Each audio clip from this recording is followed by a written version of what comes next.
Yo, some artists can commit career suicide, get cancelled, cuss out them fans, disappear for a while and still stay relevant because they have fan evangelism. Them fan base not normal. Their fan base is the PR team, the army, the crisis manager, and the street team in one.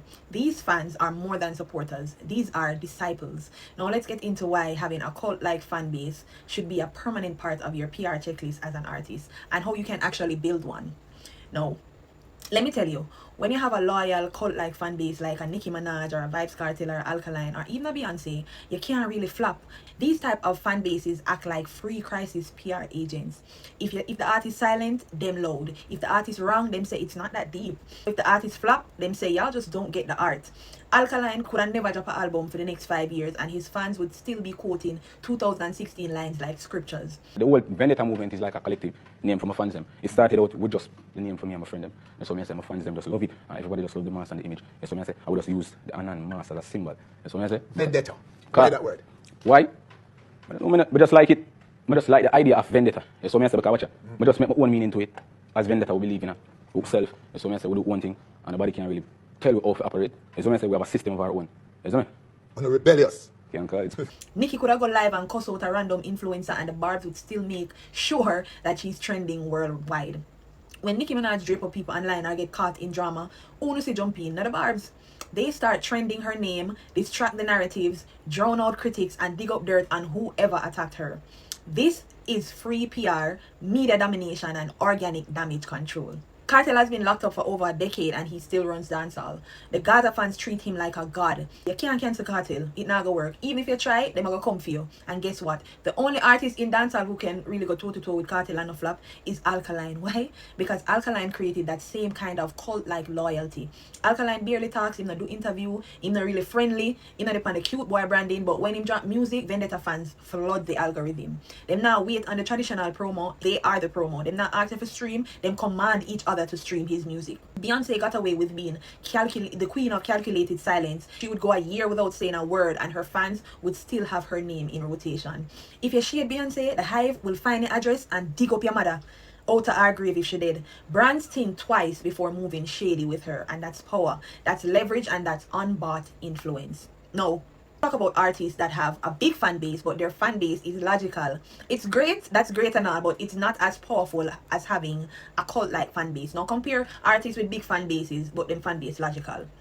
Now go war with strangers on Twitter. Them now dig up your tweet history. Them now defend every little foolishness where you do. Them rate the music, but them now worship the man. When a scandal hits or your promo flat, the push is just not the same.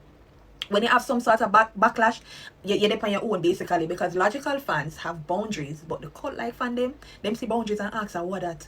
Cult fans really and truly give you career immunity. When your fan base are evangelists, you're basically immune to cancellation. You could have released the same song 3 times, them still are gonna say you're the baddest thing. You could have get exposed, them still are gonna say free my goat. As a publicist, me can tell you that straight. That kind of loyalty is priceless. You don't have to pay for promo because the fans are the promo. That's why you can't just call certain artist name and think you're gonna win, because it's not 1v1. It's gonna be you versus them full out armed cult army.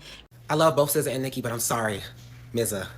Go draw on your freckles, bitch. I'm sorry. I can't. There's nothing. Bitch, it's always gonna be Nicki. Bitch, I will beef with the whole rap industry for Nicki. It's no shade, but ready for defend them with memes, numbers, and noise. When people say no publicity is bad publicity, then I disagree, because if you get bad press and your fan base not run out for fight for you, you're done.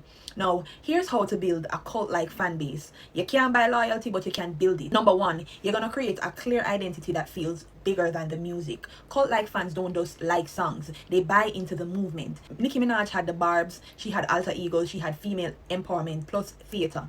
Kartel had the Gaza, the rebellion, and the street versus the system. Alkaline was dark, mysterious, and anti-establishment. Beyonce had excellence, power, and she used silence as a weapon. As an artist, your brand must feel like a lifestyle, a mission, or a club people want to be a part of. Number 2, build brand language. Now, you're gonna have symbols and rituals. Our cult-like fandom thrives on inside jokes, coded language, and symbols. You need a name for your fan base. Signature phrases, slogans. Alkaline had Ush, Kartel have the and then now recently have the Wadis under my nose, and you're gonna have specific emojis, fan rituals, comment storms, countdowns, lyric decode. You're gonna reference these in your lyrics. You're gonna call your fandom name in your lyrics, put them in your visuals, freestyles, or intentionally. Vendetta girl, ooh, ooh, Girl, your pum pum, girl, your pum pum off fling. Number 3, you're gonna use mystery and scarcity to boost obsession. Mystery breeds obsession, actually. The less fans know, the more they speculate, and the more they speculate, the more engaged they become. Alkaline rarely speaks, and that makes his fans read between the lyrics. Beyonce's silence makes fans analyze every image and caption like a Da Vinci Code. What you can do is you can drop cryptic tweets, tease new visuals without context, hide Easter eggs in videos, let fans decode your work. That makes them feel invested. Number 4, you're gonna feed your fans first, then the public. Cult-like fan base feel like they come first. Beyonce uses secret codes and releases windows for her hives. Kartel drop music for the Gaza first. Nicki does Barbz exclusive IG lives and shoutouts. You can also do this by building a broadcast channel, a private Telegram, or adding some of your core fans to your close friends list. Let your fans get early access to merch and the names of your projects. Empower them and they will fight for you till the end. Number 5, and this is very important, be bold enough to alienate people. You cannot build a cult fan base if you try, please, everybody. The reason why most of them are anti-Gaza is because Vybz Kartel has already had sex with most of their moms, their aunts, their sisters, their nieces, and all of the other females in their pathetic little insignificant. Every cult following artist has alienated someone, and that's part of the bond. Kartel alienated the system, Alkaline alienated the traditional gatekeepers, Nicki Minaj went head to head with award shows, platforms, and even fans, and Beyonce turned her back on the media and built a fortress of mystery. I can't tell you right now, the whole of other fans them migrate to Alkaline after his feud with Kartel because they wanted another villain to root for. I'm looking for a fuck to give, but I got none. We care zero. Fuck of them, when them and end them. What you can do is be authentic, even if it's polarizing. Speak your truth, be so firm in your brand that it creates an us versus them energy, and that bonds your core fans forever. Number 6, you're going to engage with your fans who mirror your mission. No, not every listener is a real fan. Your goal is to amplify the ones who represent your vision.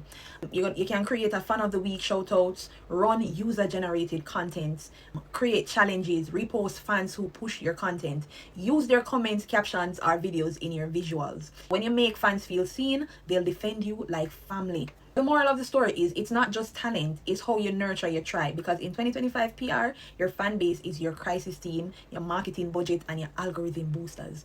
Guys, comment below and tell me what is the craziest thing you've ever done for your favorite artist. Subscribe and share this post. And remember, September the 12th is Virgo Nation. A lot of Virgo them come celebrate with me. I'm keeping my birthday event. It's gonna be at 77 Mountain View Avenue. If you're a Virgo, come party at your night. If you're not, come share in the vibes.